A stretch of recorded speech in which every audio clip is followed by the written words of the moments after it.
explica a imagem, Lucas. Tu já entraste no link? Sim. A imagem da câmera está boa? Tá. Isso aqui, pelo menos está simétrica, é o mais importante. Só coloca o foco manual dele, professor. Ah, então essa câmera tem foco automático. Vamos ver assim. E agora assim. Vai focar. Agora focou. Perfeito. Porque assim como o nosso cristalino é automático, a câmera eletronicamente também tem essa opção automática. Pronto, já está gravando, senhoritas, senhores, boa noite, boas-vindas. Aqui tem 3 pessoas, Lucas, Gustavo e Juliano. E a nossa... e Pedro também, que já viu. A nossa última aula, e vamos fechar com chave de ouro, porque justamente faremos uma revisão daquilo que tínhamos visto na última aula. E um complemento, porque gostaria de mencionar-lhes... esse momento. Isso. Qualquer comentário de vocês pela internet, aqui tem um JDL, que eu escutarei a viva voz perfeitamente.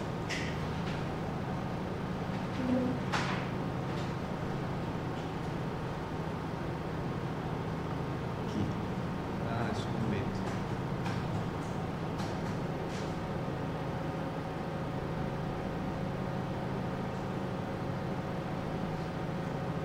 A imagem minha se vê invertida. Já conserto isso porque vou compartilhar essa tela depois na gravação. Pelo menos a imagem tem que sair. Agora sim. Show de bola. Perfeito. Agora já está. Isso, Arquimedes. Você consegue ver. Se a teoria corpuscular da luz ajudou, pelo menos, Arquimedes a queimar os navios, os seus contraincantes, antes de encalhar ou pousar ou chegar às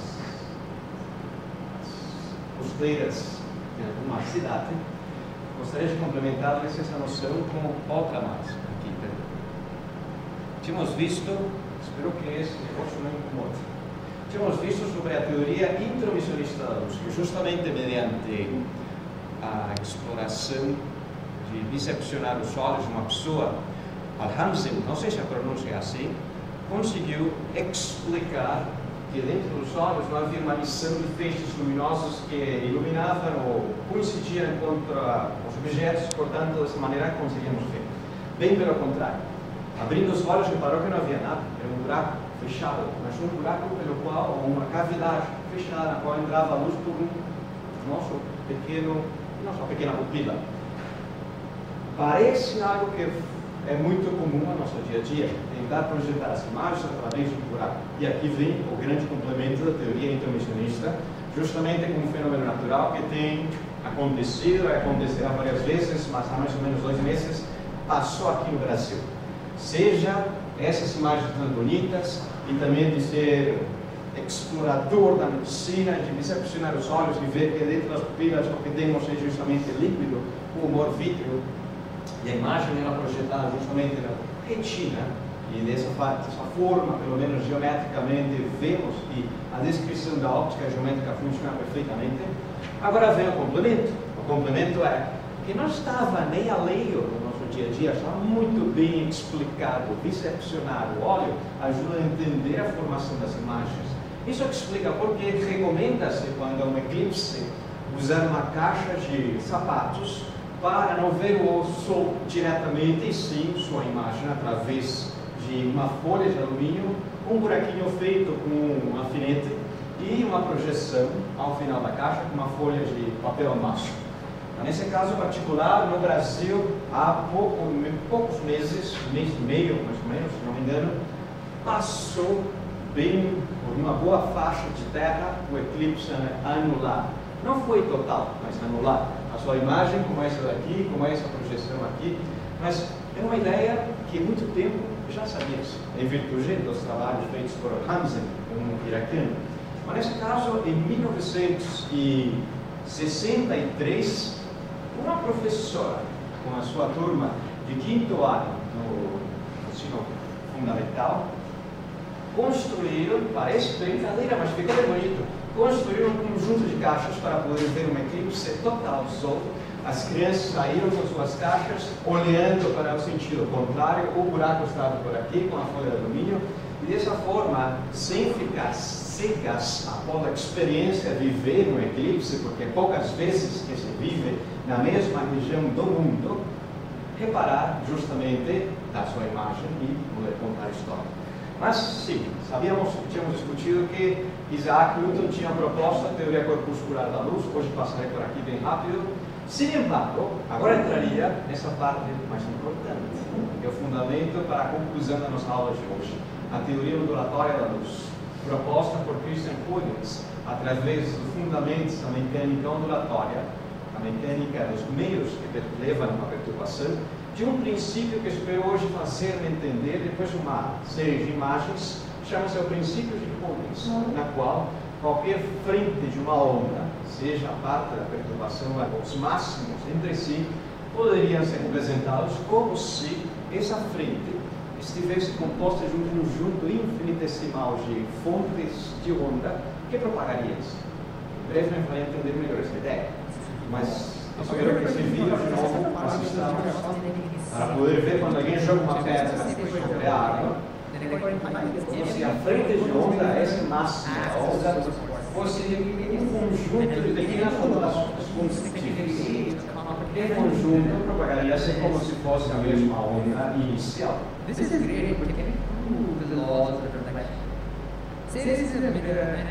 Com essa informação, consegui explicar muito bem a referência.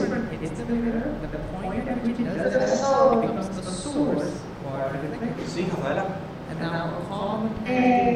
quem está dizendo som duplo, a Ana está dando uma expressão que parece que também está ouvindo. Não, é o som do videozinho, o professor está passando pelo. Ah, tá. E daí está batendo a fala do professor, daí não dá para entender o professor não tem vídeo. Ah, perfeito. Não, mas muito obrigado pela interação, porque de fato eu não tinha reparado já. Aos poucos, a aula híbrida fica melhor, pelo menos quando eles compartilham o vídeo, a imagem ficará orientada certamente, esquerda e direita, que conseguiria ler.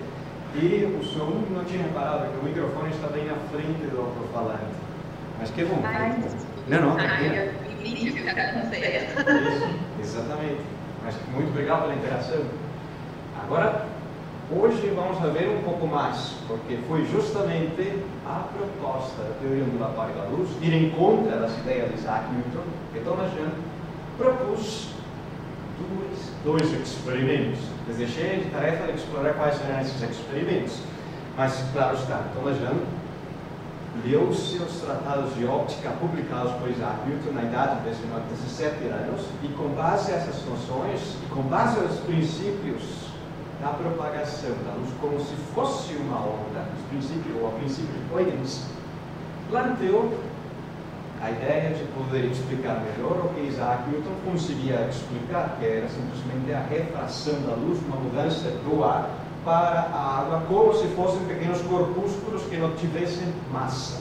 Mas não conseguia explicar perfeitamente a reflexão sobre a água, porque se era transmissão de objetos, passava, mas não parte, ou um objeto fantasma seria refletido. Sabemos que a superfície de uma lagoa deixa ver, no final da tarde, o sol como se fosse um espelho quase perfeito.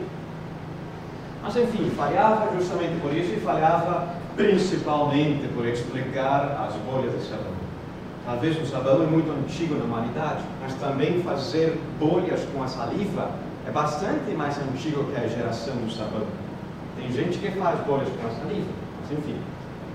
Se pudéssemos realizar esse primeiro experimento aqui no laboratório, seria bem complexo. Haveria que ter uma fonte de luz coerente, e nesse caso a luz que chega do Sol não é coerente nem espacial nem temporal, e espero fazer-me entender com essas duas noções.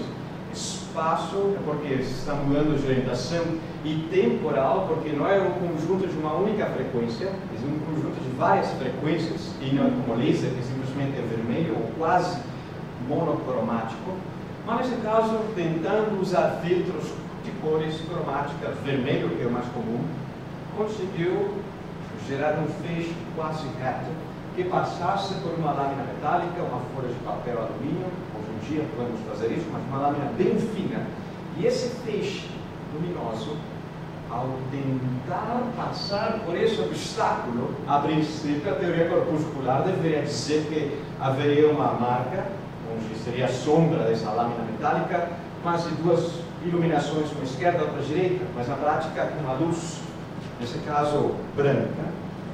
O que observava-se era o arco-íris. Mas como assim um arco-íris? Se a luz estava composta de cores, e Isaac Newton tinha mostrado mediante o prisma que a luz estava composta pelas 7 cores, que foi o formulário que eles tinham proposto inicialmente. Mas como assim? A luz comporta-se como uma onda, mas qual seria esse comportamento e como poder explicar melhor essas franjas visuais com essas cores que lhe acompanham? E para aquilo, tentou publicar seu resultado e a comunidade científica nesse momento nem acreditava e passou, digamos, dessa forma coloquial, passou vergonha. Porque ninguém poderia ir contra os pensamentos de Isaac Newton e propor uma teoria diferente de alguém que marcava a parada, por dizer de alguma maneira. Mas enfim, não parou por ali e no próximo ano seguinte planteou outro experimento, um experimento associado com interferência. Só que para explicá-lo, gostaria de mencionar-lhes o que seria interferência.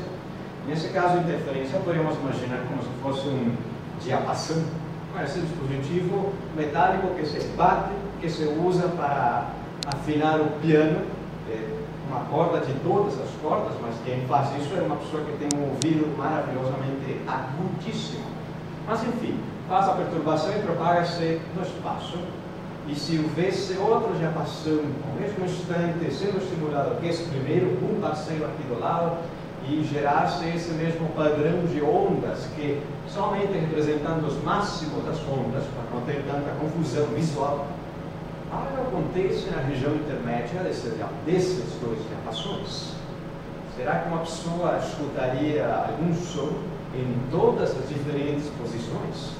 Ou será que esse ouvido dessa pessoa, que está justamente na metade entre os dois, um pouco só para cima, o que escutaria seria uma ondulação, e essa ondulação de uma dada frequência associaria-se com uma nota musical, poderia ser a nota Lá. Então, será que em todas as posições haveria som? Para responder essa pergunta, devemos ver pelo menos esse vídeo. Espero que saia bem na internet e aqui no câmera. Se as fontes de perturbação geram as ondas, e são ondas viajantes, as duas interações no mesmo meio criariam esse padrão, onde no centro haveria uma interferência de uma com a outra, que seria construtiva, favorecendo uma onda de maior intensidade, mas haveria regiões especificamente orientadas onde sua interferência seja destrutiva, ou seja, a geração de uma fonte sobre dado ponto seria associada ao máximo de intensidade. Mas a outra fonte de som, já passou, sobre o mesmo ponto estaria associada ao mínimo de intensidade. Em fases opostas, como se fosse a crista e o vale da onda, a hora de juntar-se, se ambas têm a mesma amplitude, portanto, aniquilariam-se. Será que uma pessoa escutaria aqui e aqui? Pronto, saiu o ouvido antes. Mas haveria regiões onde poderia escutar, bem no centro ou bem em outras orientações. Talvez por o ouvido, nessa região preta, pictoricamente representada dessas ondas sobre o ar, talvez a pessoa não escute, ou seria associada a uma aniquilação da própria onda. Mas enfim, às vezes, nas lagoas vemos os patos viajar, ou nadar um pouco. Se vê essa interferência entre as cristas, as ondas geradas pelos patos, mas descrever patos é mais complexo que descrever dois diapasões. Poderíamos dizer que o pato é muito grande, os patos são muito grandes, mas daqui talvez alguém poderia jogar duas pedras sobre a superfície da lagoa e dessa maneira ter uma perturbação um pouco mais homogênea. Observa aqui no vídeo, joga essas pedras e na região intermédia as ondas parece que complementam-se, mas há regiões em que dissipa-se essa perturbação. Como poder caracterizar melhor esse fenômeno ondulatório? Aí veio a proposta do segundo experimento de Thomas Hendry, que foi feito um ano depois desse primeiro, onde a luz coerente era muito difícil, porque nesse momento da história nem o laser existia, mas a fonte luminosa do Sol poderia ser refletida com espelhos de prata ou superfícies mecânicas bem lisas sobre algum caminho específico do laboratório e usar filtros para que seja o mais monocromática possível, seja vermelho, filtro verde ou azul, mas algum filtro espacial para que essa fonte luminosa passasse, você feixe luminoso, pudesse passar por um obstáculo, nesse caso uma fenda, e dessa forma, segundo o princípio de Huygens, a luz poderia ser descrita ao passar esse espaço como se houvesse um conjunto. Olá, Gabriela, à vontade. Como se houvesse um conjunto de pontos luminosos que emanassem luz, e esse conjunto infinito seria capaz de gerar outra frente de onda com um formato simétrico, se fosse um espaçamento bastante pequeno, que propagaria-se só com menos intensidade. Menos intensidade implicaria menos brilho da luz que entraria. E se pudesse controlar bem, de tal maneira que simetricamente a essa fenda ou a esse espaço, se pudesse pôr um conjunto de duas fendas para que essa frente de onda, em formato quase esférica, porque aqui está simplesmente bidimensional, chegasse em fase a esses dois pontos, ou seja, ambos máximos estejam aqui no mesmo instante, na mesma posição, poderia gerar-se um conjunto de duas fontes luminosas consistentemente coerentes no espaço e no tempo, como se emitissem ambas ao mesmo instante os máximos, os mínimos, os máximos, os mínimos, como se fossem as duas pedras jogadas sobre a lagoa, como se fossem os dois abações estimulados ao mesmo instante. Mas quando se faz isso, e observaria-se alguma imagem e pudesse projetar essa imagem sobre o anteparo, o que realmente observaria-se? Aí que veio um experimento que marcou a diferença da teoria corpuscular da luz, pois ao final observou-se franjas igual que as ondas, ou seja, que a teoria de Isaac Newton falhava por completo, mas ir em contra do seu pensamento coletivo era quase brigar com o próprio diabo, era problemas que se ganhava quem fazia aquilo. Mas o experimento que a própria natureza mostrava que a luz comportava-se como uma onda, ou seja, que a luz não era uma partícula, não era um conjunto de partículas corpusculares segundo a teoria de Newton. Sabemos que a sua descrição se pode fazer por feixes luminosos de maneira geométrica, mas tem um comportamento ondulatório. Como poder explicar melhor esse comportamento ondulatório? E aqui vem a proposta de hoje com a nossa aula. Para um dado ponto, a uma dada altura e a umas dadas distâncias dessas duas fontes de luz que emanam luz de maneira coerente, a mesma frequência e na mesma fase, ambas no máximo, ambas no mínimo no mesmo instante, a que distância um ponto B em relação a algum eixo de simetria poderíamos associar ao máximo ao mínimo de intensidade? Para fazer essa descrição, permita-me limpar bem essa imagem e deslocar um pouco para a esquerda. Como poder caracterizar essas franjas? E aqui vamos fazer uma explicação um pouco alternativa. Tínhamos visto nas ondas, aliás, antes que me esqueça, por enquanto, alguma dúvida, alguma pergunta? Senhoritas, e aqui quem está na internet? Senhoritas, senhores, alguma dúvida, alguma pergunta? Tudo tranquilo. Perfeito, muito obrigado pelo retorno. Então, vamos imaginar que há duas ondas, uma emitida pela fonte luminosa 1 e pela fonte luminosa 2. Qual seria a distância do ponto sobre o anteparo, de tal maneira que as franjas sejam brilhantes e haja uma franja que seria a marca escura, onde não há luz?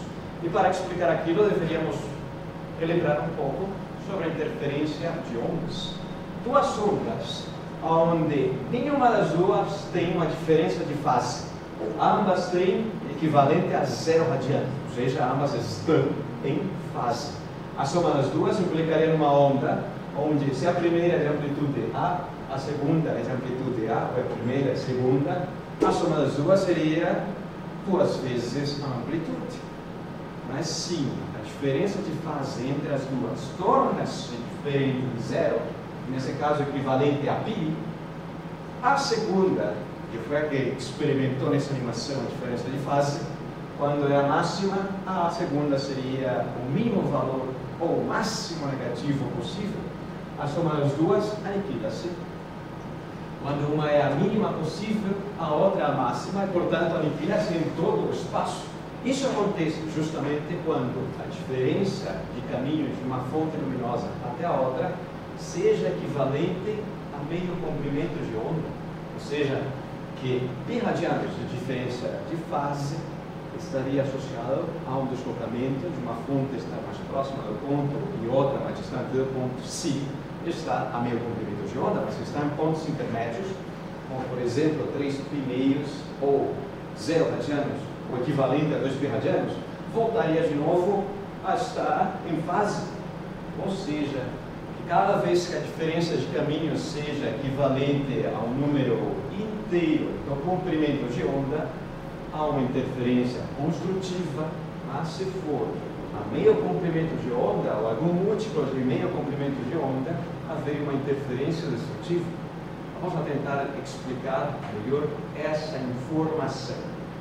Hoje vim carregado com várias transparências, só que hoje essa daqui troquei de cor, especificamente, porque reparei que quando fica branca, a câmera a detecta um pouco melhor. E eu fico um pouco escuro também aqui no canto. Mas enfim, a proposta é lembrar algumas noções trigonométricas necessárias para fazer a explicação de hoje das somas. Não somente o teorema de Pitágoras. A primeira seria sobre números complexos. Você lembra o que significam números complexos? Chegaram a estudá-los já em cálculo 2, geometria analítica? Não, mas alguma vez tiveram que vê-los no ensino médio. Matemática básica. Isso, matemática básica. Números complexos são números que vão além dos números reais para explicar algebricamente as raízes imaginárias ou as raízes de uma parábola que não podem ser expressas mediante números reais. Mas nesse caso, o número complexo, ou seja, a z, tem uma parte real, uma parte imaginária, mas o fundamento da sua escrita está associado com a raiz quadrada de números negativos. Não se pode expressar em reais. É a raiz imaginária, simplesmente o i. Sempre que se veja o i em números complexos, faça alusão à raiz quadrada do número menos 1. Mas nesse caso, implicaria que o número complexo tem uma contribuição real e imaginária. E quando se faz essa escrita, parece que estivéssemos falando de vetores, porque o sistema cartesiano divide-se em parte real, parte imaginária, e o mesmo número complexo poderia ser representado por um mero ponto. Um ponto nesse plano, que está uma dada distância e estaria uma dada orientação em relação ao eixo real. Poderia determinar essas informações, sendo B a parte imaginária e A a parte real, poderia determinar-se a distância, e essa distância representa seu módulo. Você lembravam dessa informação, senhoritas e senhores? Quando digo a câmera, você vê um pouco melhor porque está branco. Pronto. Agora, outra pergunta que eles farei. Sabem o que significa o complexo conjugado de número complexo? Não? Pronto. É uma maneira alternativa de expressar o mesmo número complexo, só que invertendo o sinal da parte imaginária do número. Por exemplo, o complexo conjugado para distinguir-lo usa-se um asterisco, bem notório, e aqui eu fiz bem gigante, só que a parte real, a parte imaginária, mudaria de sinal. Visualmente, no plano real e imaginário, seria como se houvesse uma reflexão sobre o eixo real, e o que era imaginário positivo, agora será a parte imaginária negativa. Continua o mesmo módulo, mas a orientação não será a mesma que a anterior. Pronto. Para quê? Porque hoje eu gostaria de fazer uma explicação associada ao módulo, o módulo de número complexo. Como se calcula? O módulo ao quadrado, como se fosse a hipotenusa ao quadrado desse triângulo que tem esse ângulo expresso nesse vértice. Formalmente, algebricamente, expressa-se como sendo o número complexo complexo vezes seu complexo conjugado. Em outras palavras, haveria que fazer essa multiplicação. Dois termos, só que um positivo e o outro negativo, incluindo as raízes imaginárias. Decompor ou juntar, meu jeito, juntar ambos parênteses, é bem simples. Vamos multiplicar os dois primeiros. A vezes A ao quadrado, não tem como fugir dessa, é bem simples. Agora, o primeiro com o segundo ficaria negativo, mais I a B. Pronto, o primeiro com o segundo. Agora, o segundo do primeiro e o primeiro do segundo ficaria positivo, veja com a raiz imaginária A, B. E por último, os dois segundos.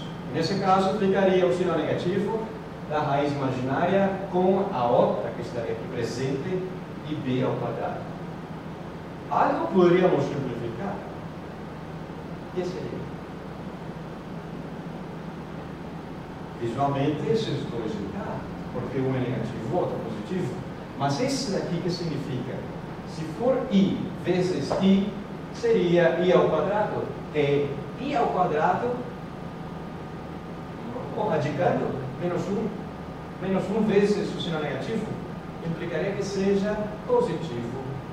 E algo eles fazem lembrar, o teorema de Pitágoras, pelo menos, o módulo associa-se com cada uma das componentes, a parte real, mas a parte imaginária, ao quadrado, aplicado aos números complexos. Pronto, essa seria a primeira parte. Por enquanto, alguma dúvida, alguma pergunta? Quem está na internet, alguma dúvida, alguma pergunta? Pronto, se não há dúvidas ou perguntas, vamos com a segunda informação.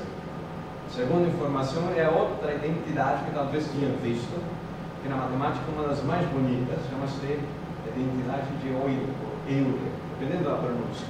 Mas que expressa uma exponencial complexa, dado algum número aqui. Esse número eu representei como sendo θ, mas poderia ser qualquer, poderia ser uma letra qualquer.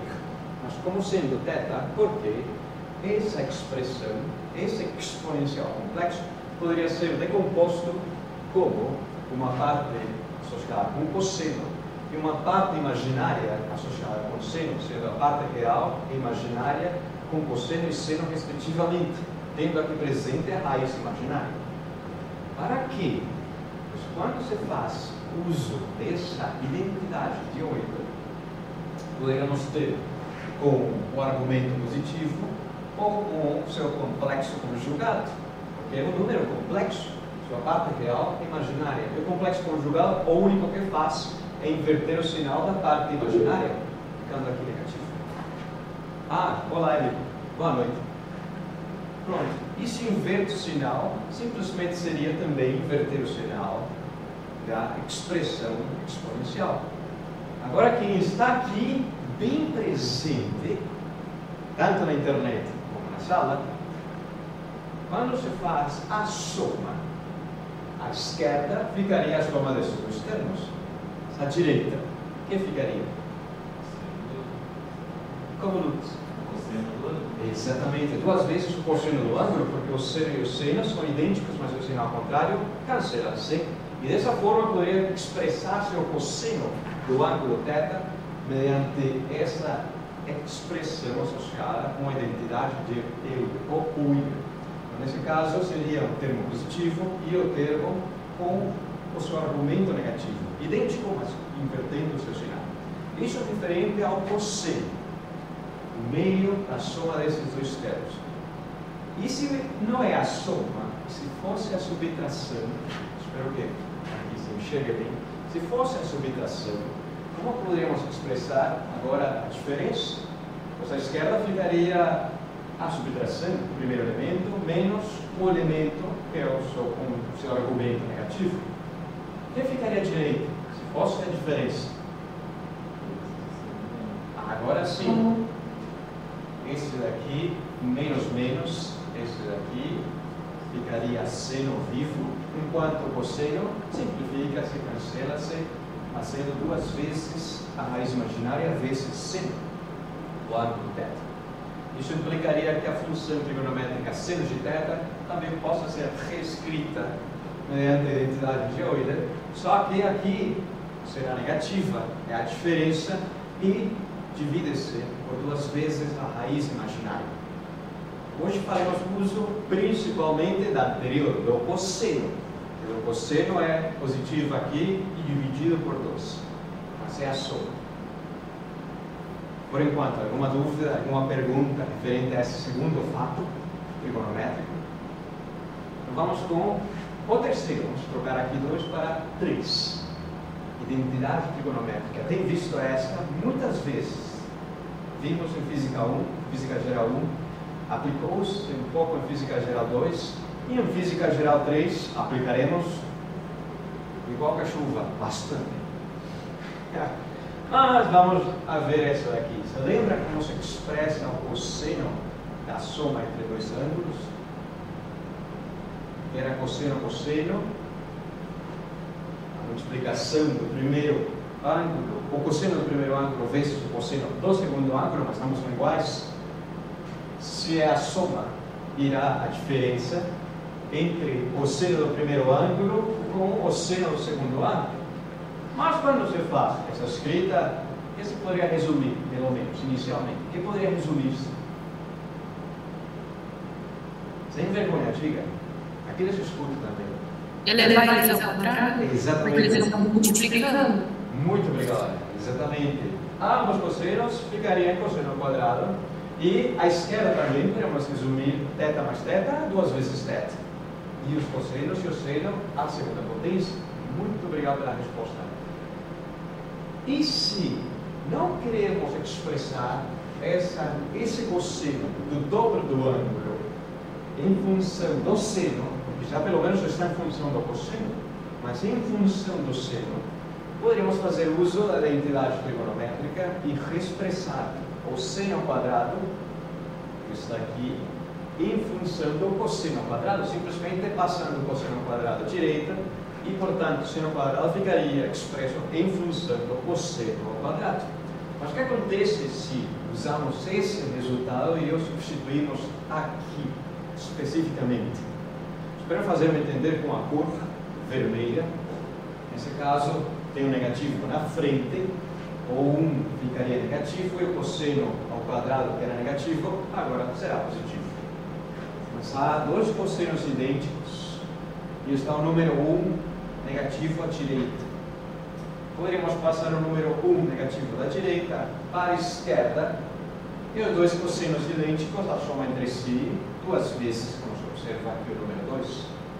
E dessa forma, ao final, poderíamos reescrever o cosseno ao quadrado, o cosseno quadrado do ângulo θ, como sendo, passando 2 dividindo com todo esse fator da esquerda, sendo o meio do fator que estava aqui à esquerda, o meio da soma do cosseno do dobro do ângulo. Lhes farei um comentário, porque sei que estão estudando cálculo integral. Talvez topem-se com substituições trigonométricas. Talvez a integração de seno ao cubo, cosseno ao cubo, poderia ser usada, essa identidade obtida mediante a identidade fundamental, para fazer o processo muito mais simples. Muito mais simples. Mas enfim, hoje usaremos esses 3 fatos, seja a identidade trigonométrica, essa aqui e os números complexos, para fazer uma melhor descrição das contas. Dúvidas, perguntas, comentários, incógnitas? Então vamos de novo a desligar essa luz da frente e voltemos para as ondas. Como poder fazer a descrição de uma fonte luminosa que incida aqui de forma consistente, coerente e em fase por essas 2 fendas, estimulando o sistema para que, como se fossem 2 lâmpadas incandescentes em fase, sobre um dado ponto P que está sobre o anteparo, a distâncias diferentes da fonte luminosa 1 e a fonte luminosa 2. Estão afastadas entre si por uma distância D, e o anteparo está a uma distância R maiúsculo. Espero fazer-me entender com F de fonte luminosa e fonte luminosa 2. Não será frequência, fonte luminosa. Em relação ao eixo de simetria, poderíamos imaginar, em relação à metade, que o ponto está a uma distância y perpendicular. Mas qual deveriam ser os diferentes valores de y do ponto que denotem brilho ou que denotem escuridão completa, essas franjas observáveis. E para aquilo devemos expressar como se fosse um grande transferidor, um compasso. Se deixa aqui uma ponta metálica, o lápis está aqui e se desloca. E você consegue fazer uma curva e pelo menos cortar a outra distância para dizer que é um pouco mais notória a sua diferença de caminho do ponto referente à fonte luminosa 2 em relação à fonte luminosa 1. Não está no centro da imagem, está uma distância para cima, está mais próxima da fonte superior que da inferior, mas quanto mais distante seria essa diferença delta GR, a diferença de caminho. Talvez a diferença de caminho seja equivalente a lambda meios, meio comprimento de onda, ou um comprimento de onda. Vamos determinar essa informação. Pois se a luz que incide de um dado comprimento de onda, poderia haver interferência em condições bem particulares sobre o ponto P, uma interferência construtiva, se a diferença de caminho pode ser expressa como um múltiplo inteiro do comprimento de onda, seja m o número inteiro, zero, mas zero não tem positivo nem negativo, mas poderia ser uma vez positiva, ou o ponto estaria por baixo dessa linha do meio, uma vez para baixo negativa, duas vezes o comprimento de onda, 3, 4, 5, 6 vezes positiva, região superior, negativa, região inferior. Ou talvez haja uma diferença de caminho que implique uma interferência destrutiva se a diferença está associada a um número fracionário ou número meios do comprimento de onda. Por exemplo, expresso dessa maneira não se entende muito bem, mas se m for 0, seria 1 meio. Se m for 1, seria 3 meios. Se m for 2, seria 5 meios. Então seria 1 meio, 3 meios, 5 meios, 7 meios, 9 meios, 11 meios, tanto positivos como negativos. Para lembrar os negativos, a região para baixo. Não se sabe a distância especificamente onde estariam os máximos ou os mínimos. Mas com base nessas informações, e tendo presente que a luz das fontes luminosas, e aqui entra os fatos matemáticos vistos anteriormente, são ondas que viajam, se deslocam no espaço, ondas viajantes. Tínhamos visto que as ondas viajantes expressam-se simplesmente por uma função trigonométrica, cujo argumento está espaço-temporal tudo junto, no mesmo elemento de fase. A parte espacial com o número de onda e a parte temporal com a frequência angular da oscilação dessa fonte luminosa associada. Mas esse termo daqui, cosseno, poderíamos resumi-lo simplesmente a ser a parte real dessa exponencial. E hoje me farei entender por quê, por que fazer essa troca. Pelo menos esse elemento é real, não tem parte imaginária. Mas esse daqui é complexo. Ainda assim, a sua parte real é o cosseno, com o mesmo argumento de fase. Mas em breve eu farei entender por que a praticidade dos números complexos para expressar especificamente as ondas. Nesse caso, ficaria o termo complexo e para a fonte luminosa 2, que também seria uma onda viajante, sobre um ponto, uma distância R2 do ponto P, ou a diferença de caminho R2 com a fonte luminosa 2, o mesmo termo complexo, e ambos termos poderíamos deixar algo em comum, que seu argumento tem equivalente. Ambos têm ômega-t, denotando a mesma frequência para a mesma luz que incide por ambas fendas.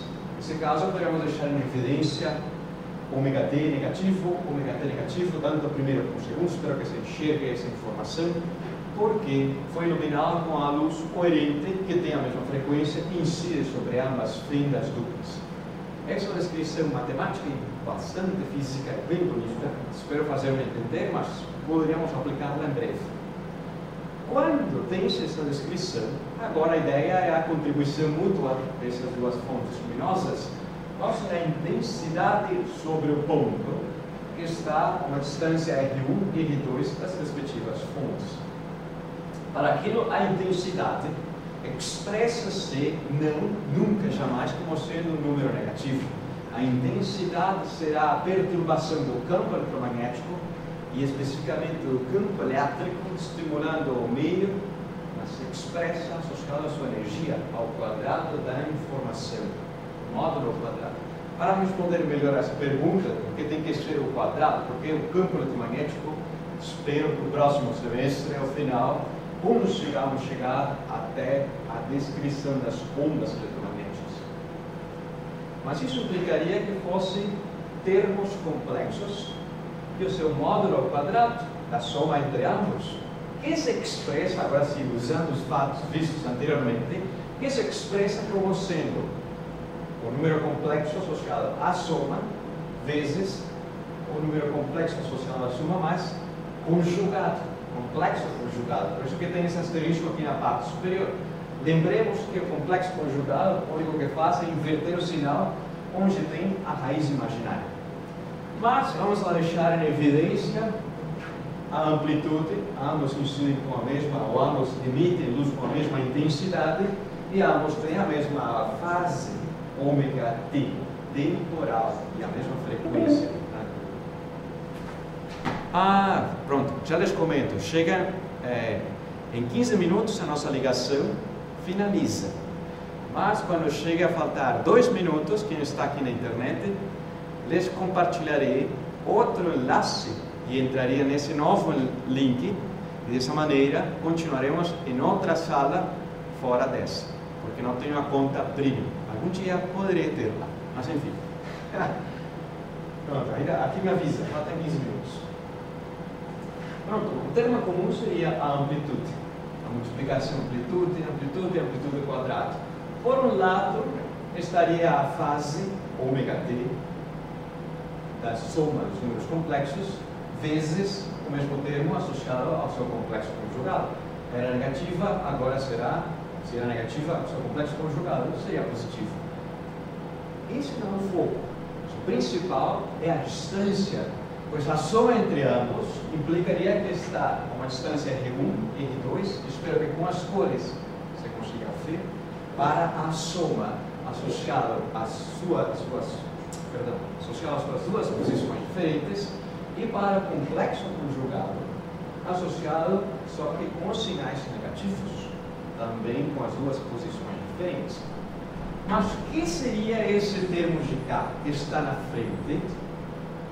O que acontece quando tem-se uma função exponencial, porque de fato é exponencial, mas é argumento complexo, com o sinal negativo vezes a mesma função com o seu argumento positivo? A que seria equivalente?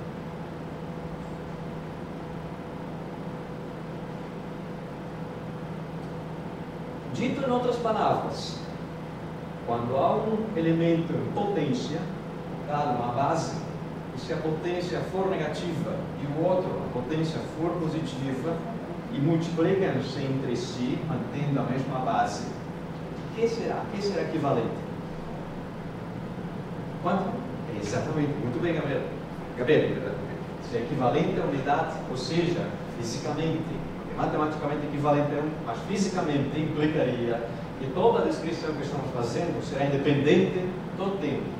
O tempo vai embora, esse termo desaparece por completo, é o termo que tem tempo. Mas enfim, só ficaria com a parte espacial.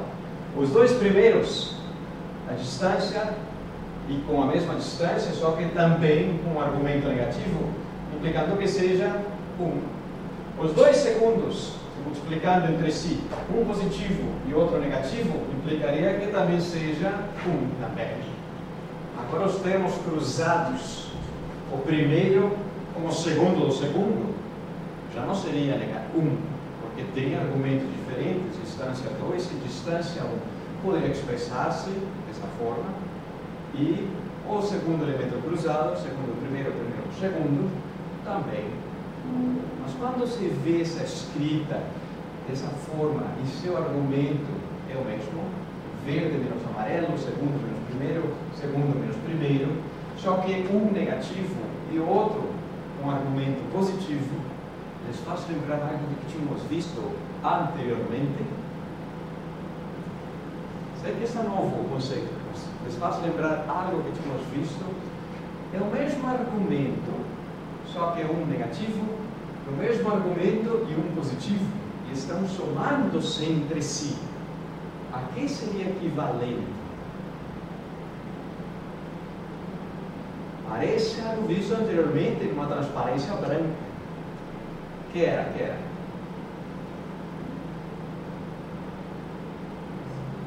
Como? Gustavo? Exatamente. Poderíamos resumir esses dois termos a ser o cosseno, duas vezes o cosseno, porque faltava o fator meio, mas não está presente, então seria duas vezes o cosseno do número de onda, e R2 menos R1 é a diferença de caminho, delta GR, a ser resumida a esse termo. Ou seja, aqui temos o número 1 mais 1, 2, mais duas vezes cosseno do número de onda vezes a diferença de caminho. Podemos deixar o 2 em evidência. Pronto, fica aqui na frente. Agora, esse elemento aqui faz a associação com aqueles que lembram. Parece um cosseno ao quadrado. Mas nesse caso, o seu argumento falta aqui o número 2 na frente. Poderíamos impor que era o meio antes, que vezes 2 seria 1. Ou seja, poderíamos usar essa identidade trigonométrica para dizer, bom, parece o mesmo. Tem 1 mais cosseno duas vezes θ. Mas aqui não tem o 2. Então, θ é equivalente à metade de alguma informação. Podemos resumir essa escrita e, portanto, ao final, expressar, independente do tempo, graças a essas artimanhas matemáticas, expressar a sua intensidade independente do tempo para qualquer diferença de caminho. E o mais importante, o que se observa quando as duas ondas interferem construtivamente não é que brilha o dobro de intensidade, é 4 vezes mais intensa a sua informação. Nesse caso, vamos ver se realmente se observa aquilo. Por enquanto, dúvidas ou perguntas, senhoritas, senhores? Então vamos lá ver visualmente o que seria esse cosseno quadrado, que representa uma ondulação de franjas, que depende da distância da diferença de caminho, cujo ponto B poderia estar aqui, mas tem todo o anteparo. Então, para aquilo, vamos lá poder representar essas franjas. Mas essas franjas dependem da diferença de caminho, e se o anteparo estivesse muito próximo à fenda dupla, e se o anteparo estivesse super distante da fenda dupla, como poderia haver-se uma progressão em relação à distância? Para aquilo, necessitaria limpar essa imagem. Estão copiando? Pronto, então, alguém copia na internet, porque o vídeo ficará perfeito. Então, nesse caso, limpando essa imagem, deixando o anteparo muito próximo. Talvez se veja tão próximo assim umas franjas minúsculas, verde escuro, verde preto, verde preto, verde preto. Ou, à medida que se afasta o anteparo, você consegue ver, uau, fica maravilhoso, cresce. Mas essas ondulações, quando chegarem no anteparo a uma distância bastante notória em relação ao espaçamento entre as pontes e ao comprimento de onda, bem distante dessas duas informações, a distância e o comprimento de onda, você observa que sobre o anteparo fica as ondulações, as franjas brilhante e escura consecutivamente uma da outra. Vamos fazer essa descrição. Espero que a imagem que se compartilha na internet você consiga ver perfeitamente, porque a seguir o próximo vídeo les deixará com a boca aberta. Se fosse ao vivo, ondas viajantes, incluindo o tempo, que antes foi desprezado, mas incluindo o tempo, observando as perturbações feitas de ambas fontes, como você conseguir ver agora, se incluindo o tempo de duas ondas viajantes, as mesmas franjas que propagam-se no espaço? Explorei o vídeo de novo aqui. Propagam-se, há uma perturbação, a intensidade da contribuição das duas construtivamente é 4 vezes maior que se fosse a onda sozinha. E à medida que afasta-se, você consegue ver que algum padrão específico de franjas poderia ser observado ao final sobre um artefato. Interessante. Espero que na internet a câmera consiga resolver essa imagem, consiga se ver perfeitamente. Comentários, perguntas. Então vamos a ver outra informação. E se esse anteparo está realmente distante, porque as franjas ficam bem bonitas, mas uma dada distância enorme, R bem maior, seja maior que, o mesmo que dizer muito gigante, muito maior que a distância do espaçamento entre as fontes, bem distante. Como poder descrever a intensidade do máximo, e esses máximos onde estariam dado o ponto P, uma distância y para cima, em relação ao centro do anteparo? Onde estaria? Então, em relação a essa distância R, respeito do centro de simetria entre as vegas, mas entre as fontes tem distâncias diferentes. Por exemplo, se fosse a fonte luminosa número 1, estaria uma distância nesse lado de meios, do centro para a própria fonte, a distância R, que poderia mesurar-se do centro até o próprio ponto. E como expressar essa distância R1, se o único que sabe-se é a distância, o ângulo, diferença de orientação, desvio angular de tantos graus, ou tantos radianos, e esse espaçamento de meios? A resposta não é mediante o teorema de Pitágoras, porque o triângulo não é retângulo, mas poderíamos usar outra informação, além do teorema de Pitágoras, que o abrange também, é a lei do cosseno. Podemos expressar o quadrado dessa distância D, sabendo que entre a distância R e a distância de meios, o ângulo seria 90 menos θ, ou π meios menos θ. Mas a lei do cosseno, permitam-me relembrar-lhes essa informação. Ao quadrado desse lado, R1 ao quadrado, R1 ao quadrado, se expressa como o quadrado de um dos lados do triângulo, que não é retângulo, mais o quadrado do outro lado, que é d meios ao quadrado, menos duas vezes a multiplicação entre os lados, sendo que um era d meios, então duas vezes meio desaparece, a multiplicação entre esses dois lados, vezes o cosseno do ângulo que esses dois lados fazem entre si. 90 menos θ, equivalente a π meios menos θ em radianos. Podemos expressar essa distância de dessa maneira, R1 e também R2, mediante esse outro triângulo. Sabendo que a distância é de meios, sabendo que o ângulo entre esses dois lados, nesse vértice, equivaleria agora a 90 mais θ. Ou seja, a mesma lei do cosseno aplicada, só que agora a diferença angular é de 90 mais θ. Mais uma vez, podemos usar uma das identidades vistas anteriormente. Como se expressa o cosseno da diferença ou da soma entre ângulos. E para aquilo poderíamos ter esse escrito um pouco diferente, considerando também essa diferença de caminho. Se é tão grande o espaço entre a dupla fenda e o anteparo, bem grande em relação a D e bem grande em relação ao comprimento de onda, nesse caso poderia ser quase duas retas e, portanto, a sua diferença seria quase que perpendicular, como se fosse um triângulo aqui gigante. Essa diferença de caminho, como poder-la expressar? Como poder-la quantificar? Para aquilo, vamos lá reescrever esses dois cossenos um pouco diferentes. Havendo a soma ou a diferença entre ângulos, o cosseno da diferença poderia expressar-se como o cosseno do primeiro ângulo, vezes o cosseno do segundo ângulo. Por ser negativo, seria a soma do seno do primeiro e o seno do segundo.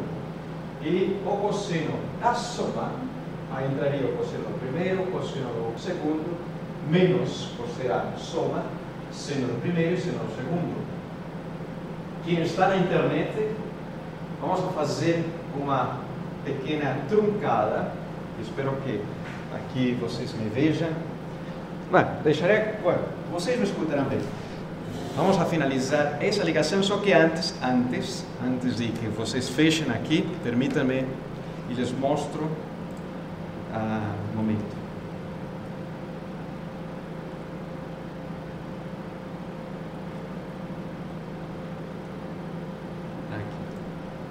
Aqui sairá a imagem no infinito, mas não é essa a proposta. Aqui.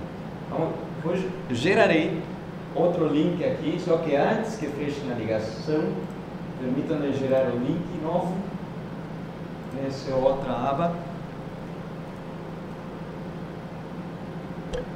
E já lhes copio um novo link para que não percamos o nosso contato. Então aqui deixarei mais um. O segundo será para a continuação. Isso, pronto. Agora sim, peço-lhes que mudem de sala, por favor, e entrem nessa nova sala que eu deixarei aqui a porta aberta, para que vocês possam entrar.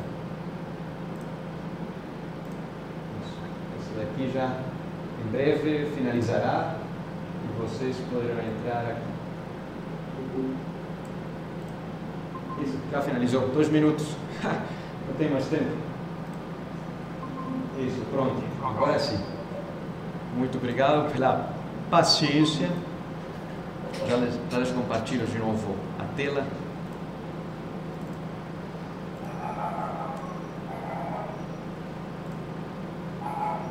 Um momento. Esta é a imagem da tela e a minha câmera.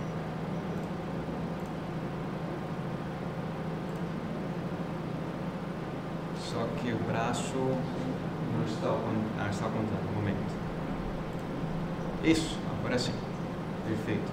Agora você está orientado. E já les compartilho a tela.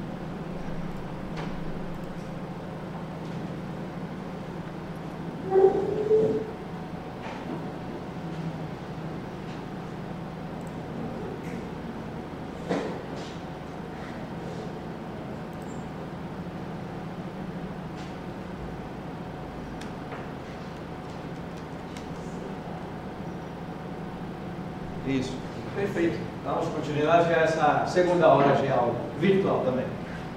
Então tínhamos parado aqui,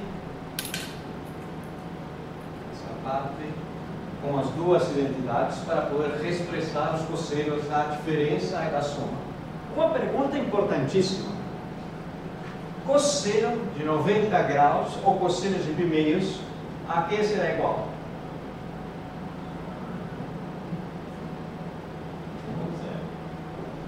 Há duas opções.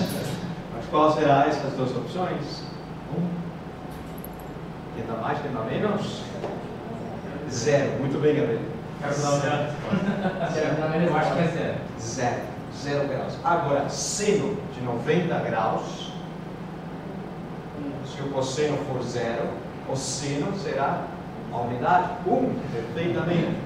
Nesse caso, seno de 1. Pronto, perdão, seno de 90 equivalente a 1. Isso implicaria que o primeiro cosseno que está aqui expresso seria equivalente a seno. E o segundo cosseno, dada essa diferença de ângulo, seria equivalente a seno negativo. Pelo menos, para simplificar, para não ter dois ângulos aqui nessas funções trigonométricas. Se é fácil entender com essa explicação, agora veremos a mesma escrita, um pouco mais limpa, com seno e com seno. Pronto.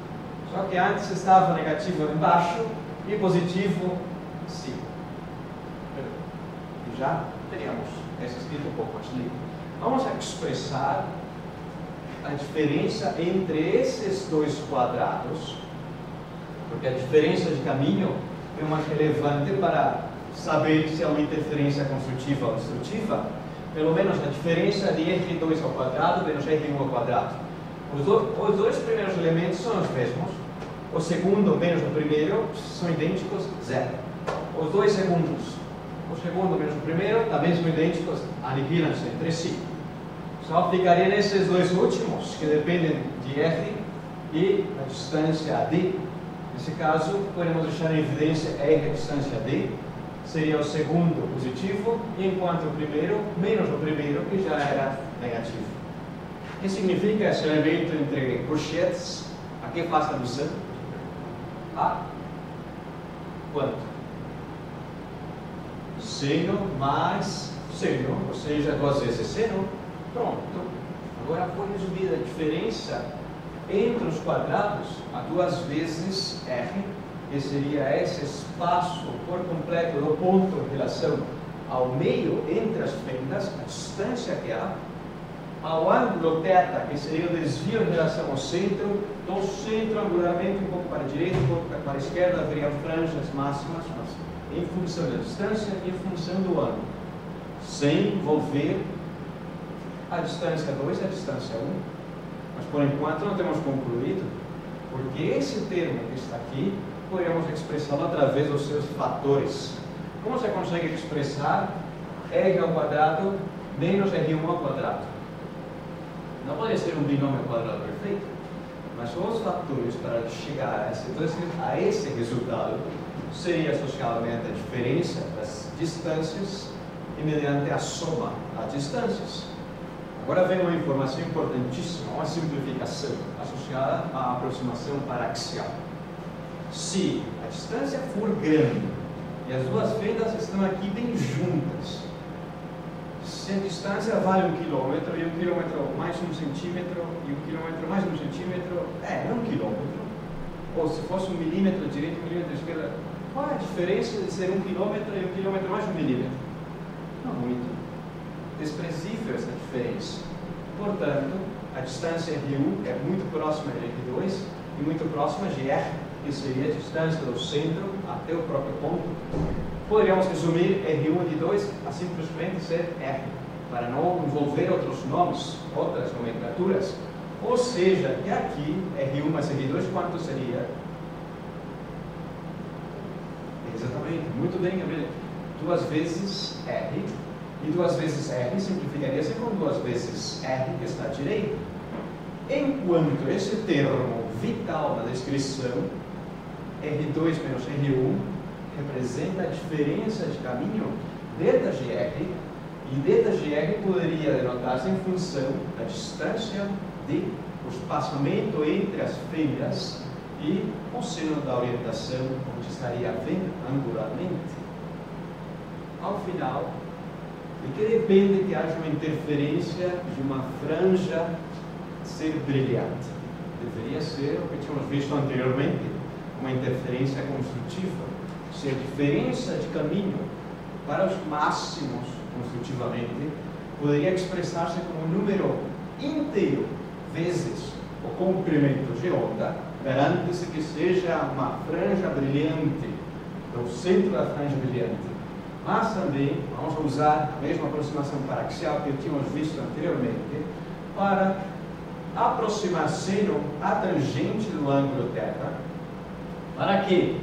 Para vincular o espaçamento do ponto YP, pois tangente trigonometricamente representa o cateto posto pelo cateto adjacente do ângulo θ, que está aqui vermelho, ou seja, seria a razão da posição vertical do ponto respeito da distância do anteparo até a fenda dupla.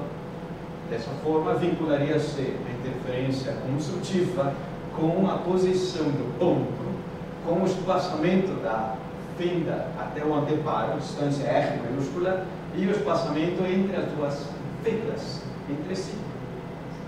Poderíamos notar, portanto, que os máximos YM, que denotaria Y na posição dos seus máximos, estaria a uma dada distância em sequência, um número constante de distância do espaçamento da fenda, o comprimento de onda e o espaçamento entre as fontes luminosas, as duas fendas, vezes o número inteiro.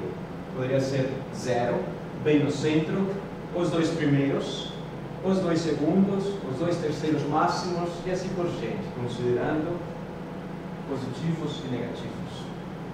E na experiência, na prática, o que se observaria é que, além de manipular a distância R, pois quanto maior seja R, maior também será o espaçamento entre máximos, pois projeta essa imagem, cresce, cresce, cresce. O comprimento de onda também influencia a ter um espaço, ou um espaçamento entre máximos menor ou maior. Por exemplo, se depende do comprimento de onda. Você lembra no primeiro formulário que vocês responderam? O comprimento de onda da luz visível, o menor, é da ordem de 400 nanômetros.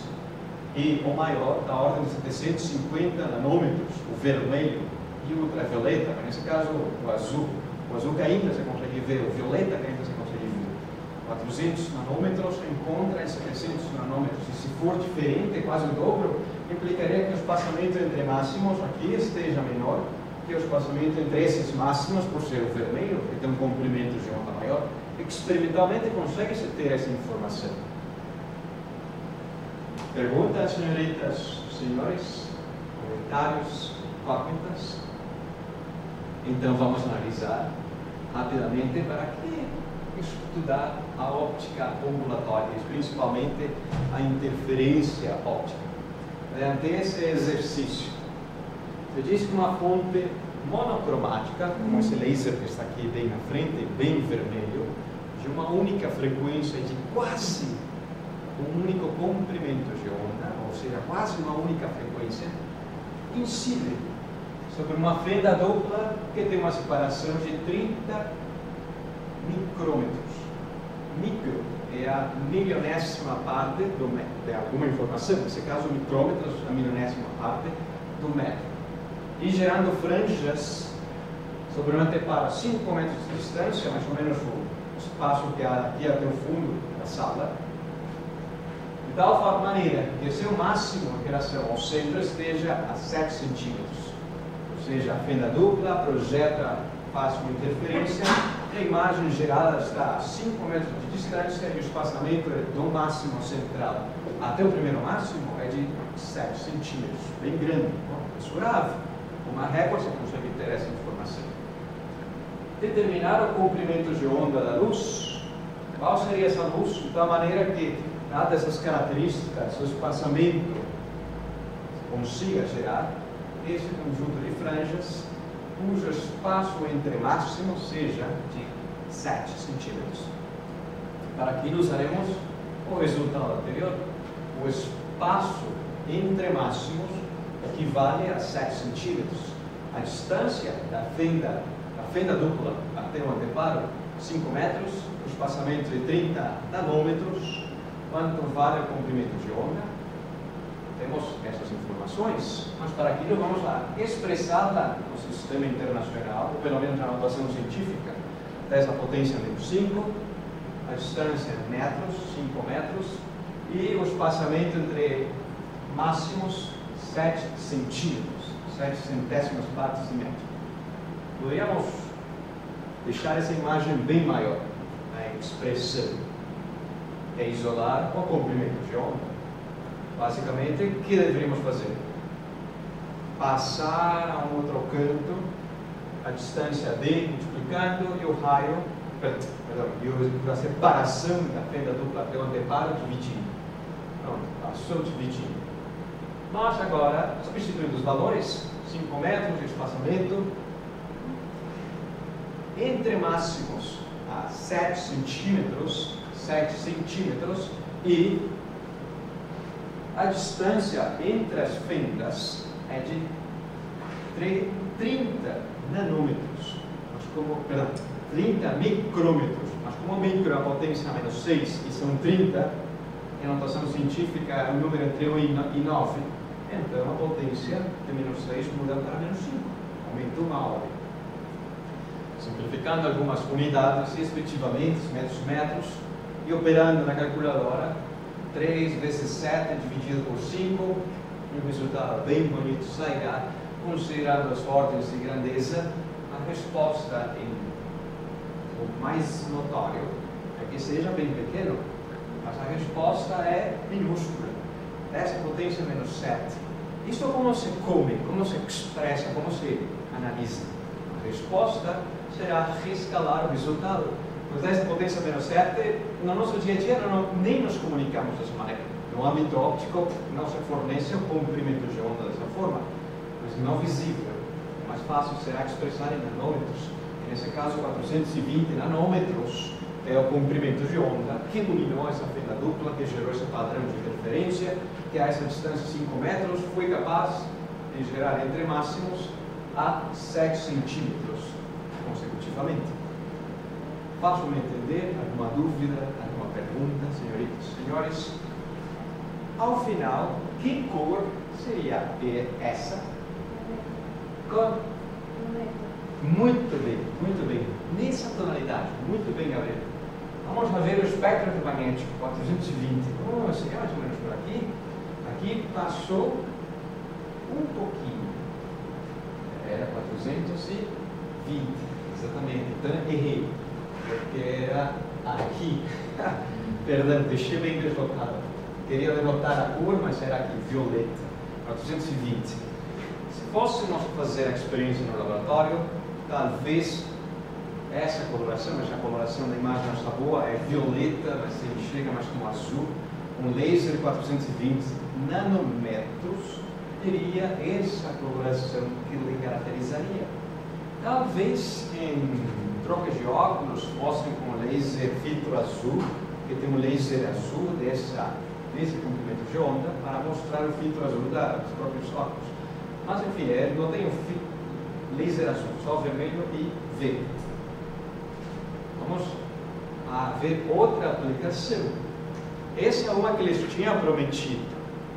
Essa semana, segunda-feira, trouxe-lhes uma lupa, mas essa lupa de máximo aumento, de tamanho pequeno, ao final tem um buraquinho para pendurar, como se fosse ferramenta.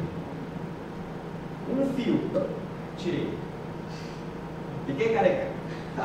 Pronto, tirei um fio do cabelo, o deixei aqui e como mensurar a espessura do cabelo humano se com esse parafuso micrométrico conseguiria esmagar o próprio fio? Por mais que seja exato esse parafuso que consiga mensurar até micrômetros, o fio se esmaga por completo. Opticamente, você poderia fazer similar à experiência da fenda dupla. Se o laser incide sobre o fio, é como se estivesse dividido pela metade. Se algum padrão de interferência acontecerá, você consegue ver bem mais notório. Eu fiz com outro laser, o verde, e você consegue ver as franjas. Ou seja, que se mensurássemos a distância de escuro em escuro, porque é mais fácil experimentalmente, se alguém tem uma fita crepe, gruda na parede e com o lápis faz a marca aqui, e aqui várias marcas, e consegue com uma régua misturar o espaçamento entre pretos, que seriam os mínimos, que é o mesmo espaçamento entre máximos, poderíamos determinar quanto vale a grossura do cabelo humano, experimentalmente, mediante o uso da óptica ondulatória e não de ferramentas mecânicas. Uma aplicação bastante bonita. Se me faz entender com essa ideia, agora vamos à última parte da nossa disciplina. Estamos finalizando, estamos como as novelas, chegando no final. Chegaram a ver alguma vez essa borboleta morfa, se chama assim? É capaz de ter a sua estrutura um conjunto de retículas ou de ondulações, não sei, essas protuberâncias minúsculas que fazem com que a luz de um dado comprimento de onda seja a única que consiga ser refletida, porque as outras interfeririam dentro dessas protuberâncias de forma destrutiva e, portanto, nos deixa ver essa coloração azul tão bonita e metálica dessa borboleta.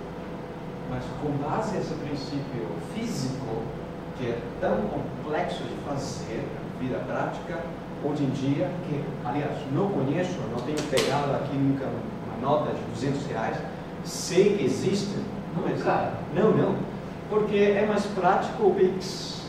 Por isso, hoje em dia uma moeda de R$1 é uma rareza, mas sabe-se que o Pix chegou para ficar. Mas enfim, é muito mais prático, mas eu conheço. Se diz, o Banco Central do Brasil aplicou essa tecnologia que chama-se biomimetismo, ou seja, reproduzir o que a natureza faz, para dar um padrão bem bonito e mudar a coloração do número 200 em relação à sua visualização, para ter algo de garantia que essa nota tão cara, R$200, não seja falsa. Porque não um Xerox consegue fazer esse padrão de interferência destrutiva e construtiva só a um comprimento de onda, para que se fique quase verde, metálico, e garantir que essa nota é fidedigna, pelo menos. Biomimetismo, uma parte muito bonita da física, da química, das ciências naturais aplicadas com base nos fundamentos do próprio mundo natural. Vamos com a última parte.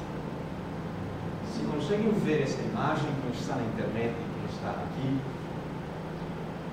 é um local super famoso. Perguntas, Gustavo? Não, existe, né? Exatamente. Agora, especificamente, vocês com seus olhos veriam a luz assim? Vocês com seus olhos veriam as diferentes luzes como se tivessem estrelas? Não, só se tivéssemos, não sei, os óculos bem embaçados, bem sujos. Acontece, quem tem óculos bem embaçados, bem sujos. Mas não seria. Vamos analisar. Hoje, e finalizaremos com essa descrição, a difração da luz, que seria e é o outro fenômeno ondulatório e bastante importante para descrever e de grandes contribuições. Mas as contribuições espero mostrar-lhes na sequência. Pelo menos devemos partir nessa descrição do princípio de Huygens, no qual a luz, ou uma onda qualquer, a luz se tem um comportamento ondulatório, uma onda poderia ser descrita o seu perfil de onda, a sua frente de onda que se propaga radialmente, mas essa frente é como se tivesse infinitésimas fontes de menor intensidade que seriam capazes de contribuir para a próxima frente de onda. Uma teoria proposta justamente há bastante tempo, mas com fundamento da mecânica ondulatória. Nesse caso, como se tivéssemos essa frente de onda que gera-se, mas essa última, como se tivesse mais fontes minúsculas que seriam capazes de juntar-se com um conjunto infinito e, portanto, haveria mais outra frente de onda e descreveria a propagação da própria perturbação inicial a uma dada velocidade, nesse caso, os máximos visualizados. Mas, claro está, os máximos e os mínimos, cadê os mínimos? Os mínimos, para poder ver, vamos imaginar um ponto no centro e alguém joga uma pedra, nesse caso haverá uma perturbação que propaga-se. Máximos e mínimos, uma onda viajante. Se o princípio de Huygens funciona perfeitamente, que é o princípio meramente teórico, qualquer perfil de luz, de frente de onda, poderia ser decomposto mediante um conjunto infinitesimal de diferentes pontinhos, muito estreitos entre si. Pequenas fontes luminosas ou pequenas perturbações mecânicas, de ser uma onda sobre a água, que seria capaz de descrever o próximo perfil, ou a próxima frente de onda. Ou, por exemplo, nesse vídeo, um espelho côncavo e a fonte luminosa no seu centro, no seu foco, foco. Como se vissem aqui reflexões, diferentes fontes luminosas, e como estava no seu foco, espera-se que a imagem projete-se para o infinito. Uma frente de onda plana por completo. Muito bonito esse vídeo.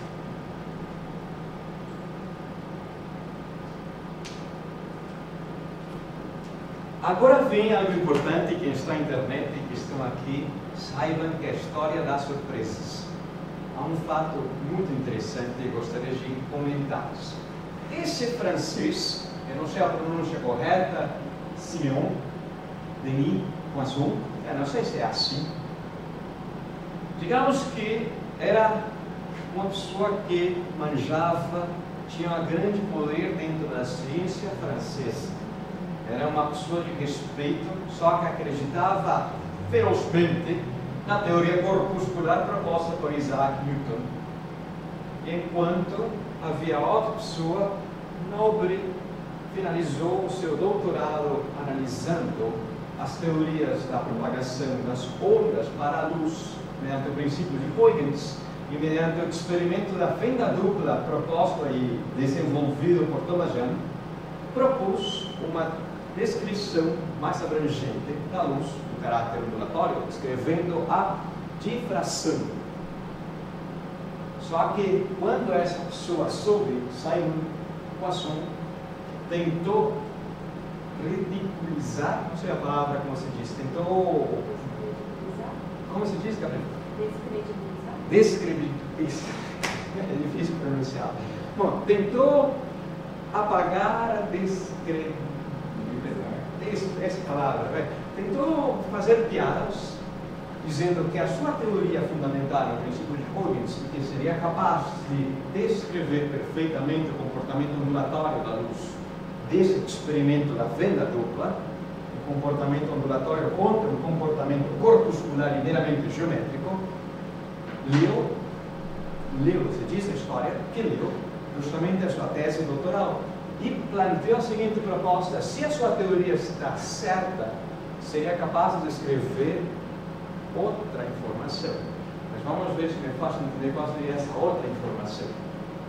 Digamos que essa pessoa, Poisson, tentou ridiculizar, tentou aproveitar-se ou deixar esmagada esse daqui, tentando fugir ou ofender, ou simplesmente a sua arrogância não deixava aceitar a teoria ondulatória e continuava acreditando nos corpúsculos que falhavam por completo com a descrição, a interferência, e planteou o seguinte: se sua teoria está tão boa, desafio-lhe a achar um ponto brilhante ou ponto brilhante que deixaria a sombra de um disco perfeito, pois de haver uma luz coerente, a frente de onda da luz chegaria em sincronia a esse disco e na borda, se o princípio de Huygens estaria consistente, a borda completa seria como a emissão de diferentes pontos e fontes luminosas, radialmente em relação ao centro e em face. Deveria existir algum ponto brilhante após essa sombra, pois no momento não sabia se realmente existia ou não. Mas o desafio tentou, digamos que, desacreditar em todas essas informações propostas por Fresnel. Não sei se a pronúncia é Fresnel ou Fresnel, mas enfim, também é francês. Sin embargo, houve uma terceira pessoa, e esse daqui, Dominique François Jean Arago, não sei a pronúncia, diz o seguinte: pronto, eu sou intermédio, tentarei mostrar se de fato, experimentalmente, existe aquele ponto brilhante da sombra projetada num disco perfeito, simetricamente perfeito, iluminado com uma luz coerente, uma luz de um único comprimento de onda, quase único, e que haja uma sintonia, que não haja diferença de face, que toda a volta seja iluminada nos seus máximos, nos seus mínimos dessa luz. Quem acredita em que aconteceu? Essa pessoa teve sucesso, mostrou que de fato existe um ponto brilhante depois de algum disco que obstaculize o passar da luz. Inicialmente era chamado de o ponto de Arago, mas enfim, tentem imaginar, frente a essa arrogância de Denis Poisson, ao saber que tinha desafiado a teoria ondulatória, tentando ridiculizar, ou tentando tirar sorriso, ou tentando tirar o sarro, como dizem aqui, burlar-se da outra pessoa, e ao final o que houve foi um vexame por completo, uma vergonha. Ou seja, tentou diminuir a importância da teoria ondulatória, e ao contrário, favoreceu ao seu fortalecimento. Tanto foi assim que acredito que essa pessoa vestiu os óculos, e esse daqui também, inocentemente, também vestiu os óculos, perfeitamente. Um pouco engraçada essa imagem, mas vejam que os fatos históricos há muita arrogância na ciência. Ao final, quem é um arrogante fica avermelhado. Mas esse ponto É muito curioso. Como é possível que a sombra de um obstáculo de maneira completamente simétrica à fonte luminosa, no seu eixo de simetria, segundo o princípio de Huygens, a luz que iluminaria chegaria a essa borda em sintonia e, portanto, seria descrito como infinitos pontos luminosos que emitiriam a luz na mesma fase, de tal maneira que interfeririam construtivamente a alguma dada distância, seria capaz de iluminar um ponto escuro na sombra. A resposta é sim. Você consegue fazer com laser. Você consegue ter essa imagem de um perfil de uma onda viajante, o obstáculo que seria esse disco, e o anteparo mostraria uma dada distância que haveria alguma intensidade, como se fosse o anteparo a diferentes posições, ou experimentalmente, de maneira computacional, poderia mostrar-se esse ponto brilhante que torna-se mais brilhante à medida que se afasta justamente o anteparo do próprio disco de raio R a uma distância 10 vezes maior que o próprio disco, ou 10 vezes maior que o raio, 20 vezes maior que o raio, mas bem próximo, já trouxe um ponto brilhante. Experimentalmente, esse vídeo é uma simulação, que está na Wikipedia, mas mostra como uma interferência construtiva geraria esse ponto brilhante. Muito interessante. Hoje em dia, esse ponto brilhante, contraditoriamente, ou irrisoriamente, ou engraçadamente, é referenciado como o ponto dessa pessoa que não acreditava e chama-se e referencia-se na literatura como ponto de equação. Quem não acreditava, mas foi a primeira pessoa que estudou a teoria e propôs: se é realmente ondulatória, o desafio é mostrar que existe algum ponto brilhante.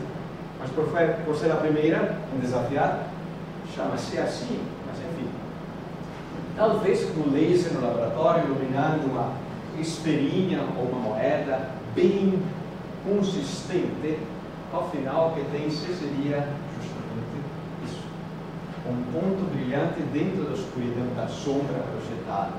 Muito interessante também ver esse padrão que acontece em torno desse formato circular e do fio que está aqui pendurando esse obstáculo.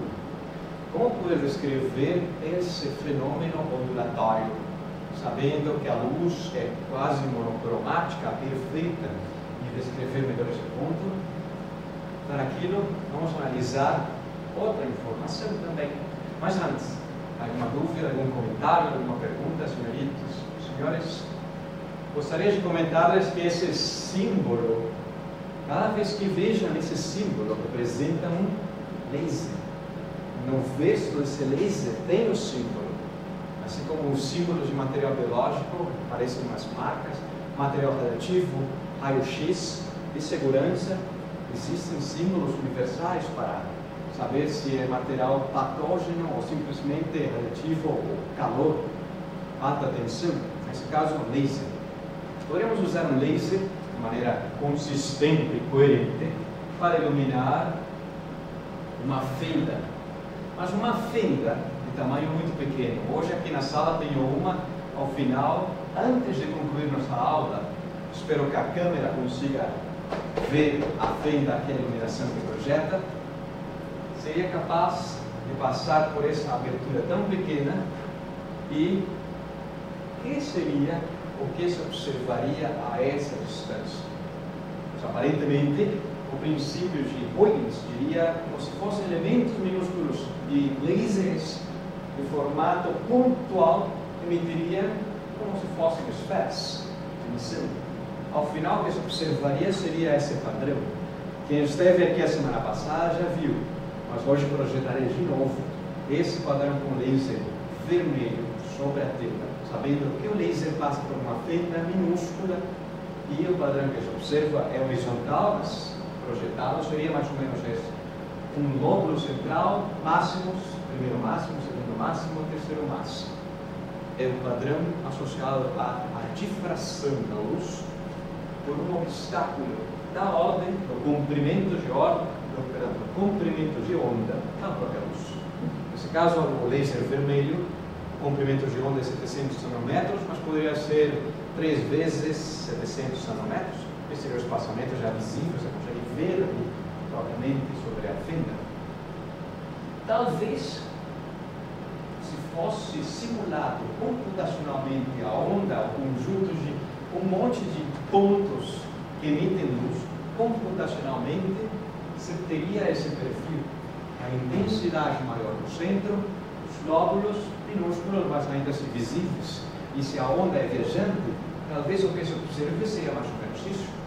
Só que a frequência da oscilação da luz é da ordem de terahertz.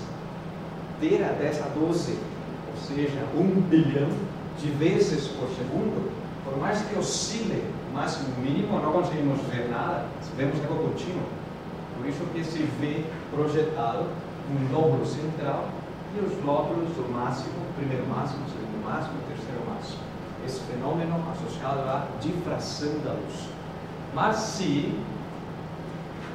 Perguntas por enquanto, senhoritas, senhores? Agora, se não fosse justamente unidimensional, se fosse bidimensional, muito interessante, seria um obstáculo com um formato quadrado, não seria ao longo de um eixo, seria ao longo vertical e horizontal. O que aconteceria se o laser iluminasse um obstáculo quadrado? Qual seria a imagem gerada, sabendo que o princípio de Huygens poderia aplicar-se para, espero que perspectiva funcione essa imagem, para mostrar um perfil que se propaga nessa direção e um perfil que se propaga num plano bidimensionalmente, nesse caso tridimensionalmente, quando incide sobre um anteparo. O que observa? Varia-se? A resposta é muito similar ao caso anterior, mas se antes havia essa marca na vertical, agora aconteceria na vertical e em conjunto com a horizontal. Vista de frente, seria essa aqui. Muito interessante, mas ainda assim tem um padrão quadrado associado ao obstáculo. E à medida que se afasta do centro de simetria, menos intensa seria essa informação visível. Por enquanto, dúvidas, curiosidades, comentários, incógnitas? Se não fosse quadrada, e se esse buraco, bem, em vez de ser quadrada, fosse circular, pequeno, da ordem do comprimento de onda, essa luz que ilumina esse buraco, ou que ilumina esse obstáculo que tem esse buraco. O que se observa? Saiu a imagem, infelizmente. Se observaria justamente um padrão simétrico, um padrão radial, um padrão que é importante para os instrumentos ópticos, como os telescópios. Um padrão que quase não se observa nessa imagem, mas pelo menos permitem aumentar o brilho para que se enxergue mais notório. Haveria regiões onde também se observaria muito fraco, mas há regiões onde há escuridão, preto, muito parecido ao anterior, mas nesse caso completamente radial, sua simetria, porque o obstáculo era um buraco, ou nesse caso a abertura que houve era de simetria radial. Dúvidas ou perguntas, senhoritas e senhores? Permitam-me mostrar-lhes que essa imagem é meramente computacional, talvez mais fácil, mas essa daqui, essa seria de verdade, um laser, uma imagem obtida mediante um laser vermelho, ou se alguém tivesse maravilhosamente uma câmera com uma longa exposição, um buraquinho poderia ver justamente esse padrão de difração. Se for um buraquinho, uma folha de papel alumínio, ele pega um alfinete muito pequeno, sai naqueles ambientes, e sai no centro, o lóbulo central de bastante intensidade. Muito interessante essa parte do ela descrever, porque está associada com instrumentos ópticos de altíssima precisão, como esses dois. Conhecem esses dois? Sabem quando foi mandado ao espaço esse daqui, ou quando entrou em funcionamento? James Webb, telescópio espacial James Webb. O ano passado. Esse daqui, 2022, começou a funcionar. Em dezembro? Não, eu achei que tinha sido esse ano. Não, já tem passado um ano e um pouquinho. Mas começou a funcionar, ou seja, abriu, pregou-se, ficou gigante, foi ajustado no ano passado. Agora as imagens já começaram a chegar há quase um ano. Em novembro, outubro do ano passado, começaram a chegar. Outubro, verdade. Mas ambos são telescópios, ambos têm um sistema óptico que tem que ser de altíssima precisão. Ambos têm espelhos, só que um bem grande em relação ao outro. Enquanto o Hubble tem um tamanho de uma pessoa, com o seu braço esticado, o diâmetro do espelho, o conjunto de espelhos que emula, aí entra o biomimetismo, emula um favo de abelha, formato hexagonal, mas ao final, ao princípio, foi enviado plegado, essa parte daqui estava dobrada para trás, havia que abri-la e, portanto, calibrar os espelhos para que em um ponto específico seja refletida a imagem e entrar nos instrumentos que estão no centro, igual que os instrumentos que estão no centro dos telescópios. O que acontece quando chegaram essas imagens? Primeiramente, a mesma imagem tirada com o Hubble, um espelho pequeno, a mesma imagem tirada com o telescópio espacial James Webb, com instrumentos mais precisos, mas também com um diâmetro de um espelho efetivamente maior, bem maior, e quanto maior seja, mais nítido. Mas se conseguem observar quem está na internet e quem está aqui, as estrelas, ou a estrela do centro dessa nebulosa, você consegue ver igual? Haveria alguma diferença? Como poder qualificar essa diferença que há entre essas duas estrelas no meio? Uma tirada pelo Hubble e outra registrada pelo telescópio James Webb. Se você conseguir ver na internet, vocês aqui, vamos analisar por que ambos os telescópios têm algo de diferente no formato dos objetos brilhantes e intensos no seu registro fotográfico. Por que essa estrela se enxerga assim, ou essa no centro, que é a mesma que está aqui, no Hubble não se enxerga esse padrão de estrelas de David, em formato de 6 pontos. Vamos lá escrever melhor com essa outra imagem em comparativa. O Hubble, a estrela, e da mesma foto, com maior galáxias ao fundo, com maior detalhes, você consegue ver mais nebulosas ou galáxias. Só que, onde que está essa diferença? A princípio é mais exato. A principal diferença é que o telescópio espacial Hubble, o seu espelho é circular e tem um buraco no centro.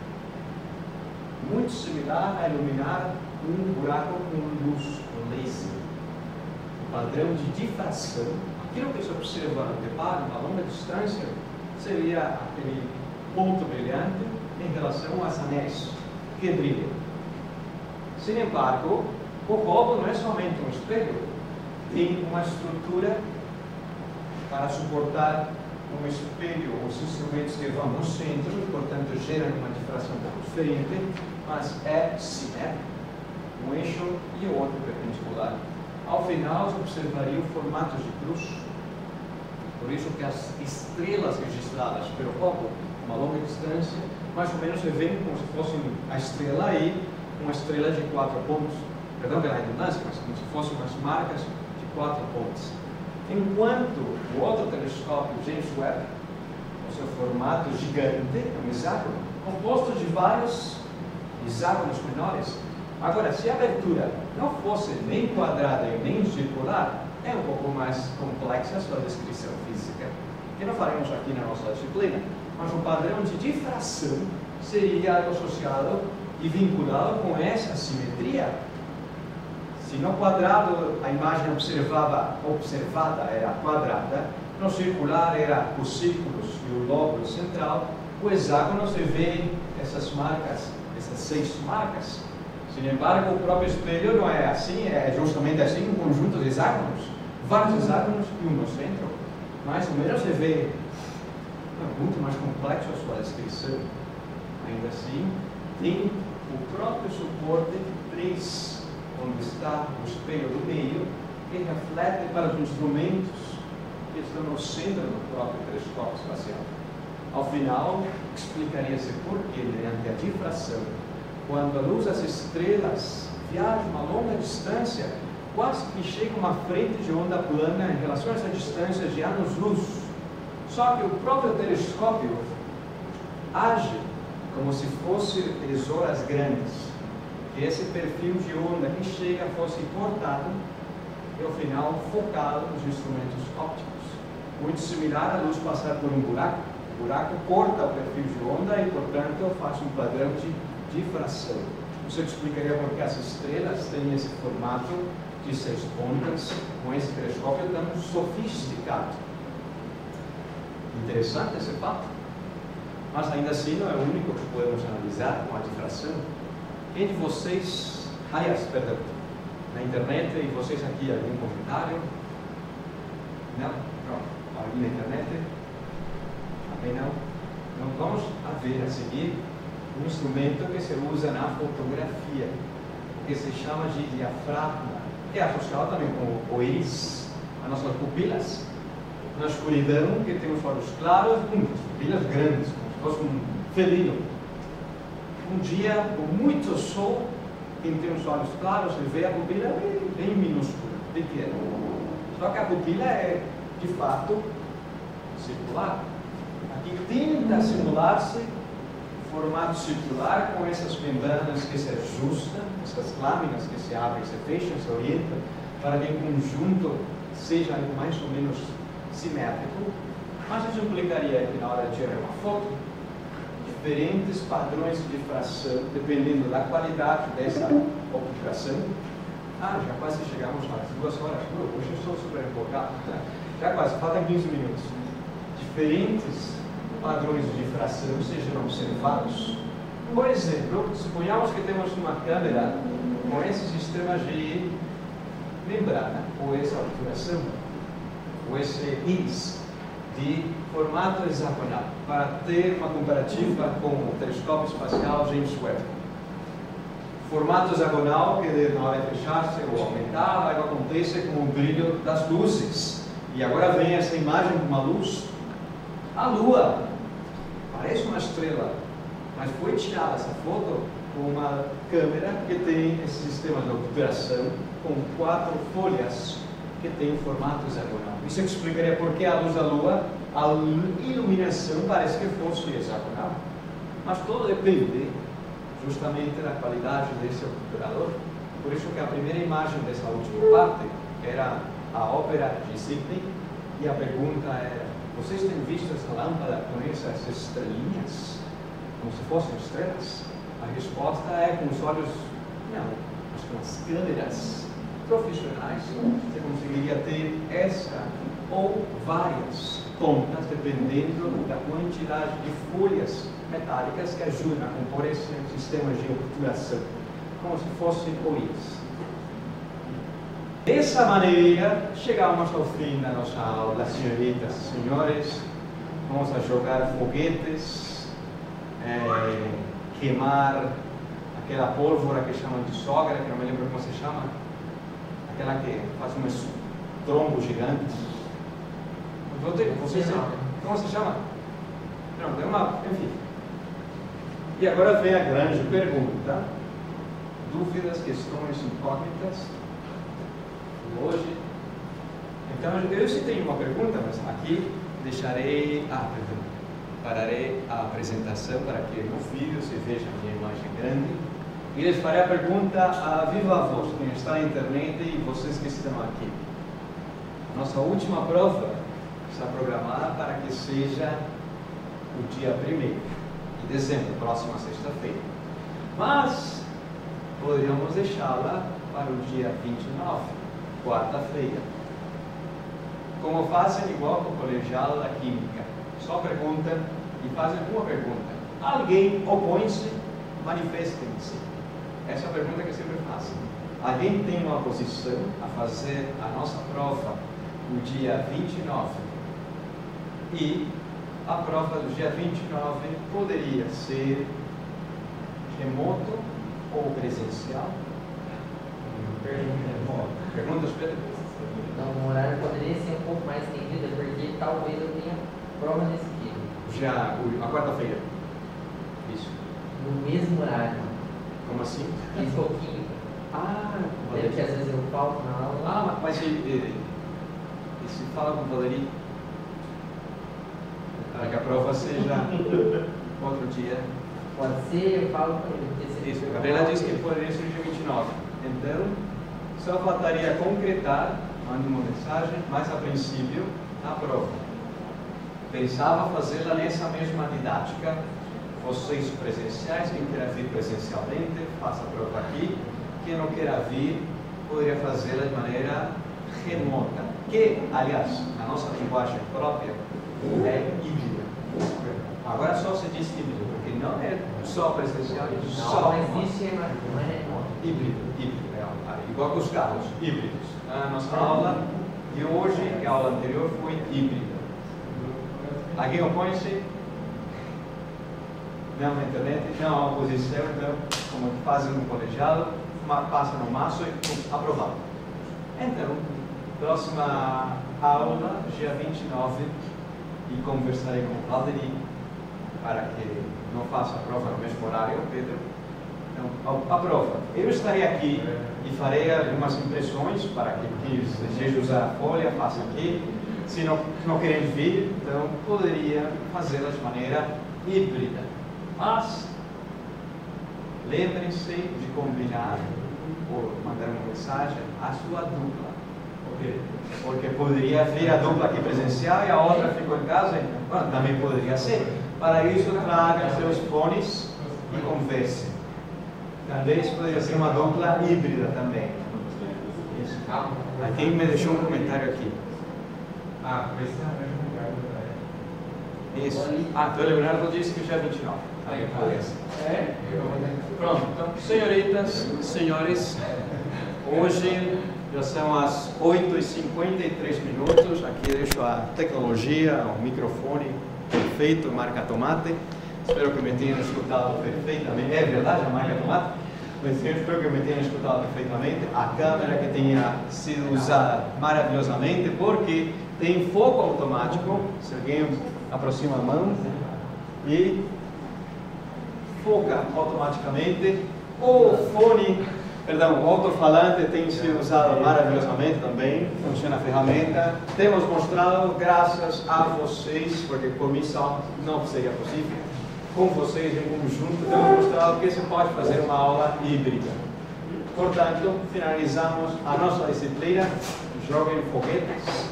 Nos vemos. É a prova final. Prova dia 29. Mas foi também aqui, ó. Isso se liga, vai ser mais. Você liga como assim? É que pelos meus cálculos, Sim. nem preciso fazer essa prova. Sim. Mas é melhor garantir. Isso Vai que aparece 68 lá da cadeira. Isso, é melhor garantir. Bom, nós veremos. Nós veremos. Muito obrigado, Ana, Marlon, Leonardo, Jonatas. Boa noite. Ana, muito obrigado pelos comentários. E tem mais alguém, Rafaela e Gabriela. Muito obrigado pela presença, pessoal. Boa noite. Bom, até mais, Lucas. Nos veremos. Graças. Deixa eu ligar aqui.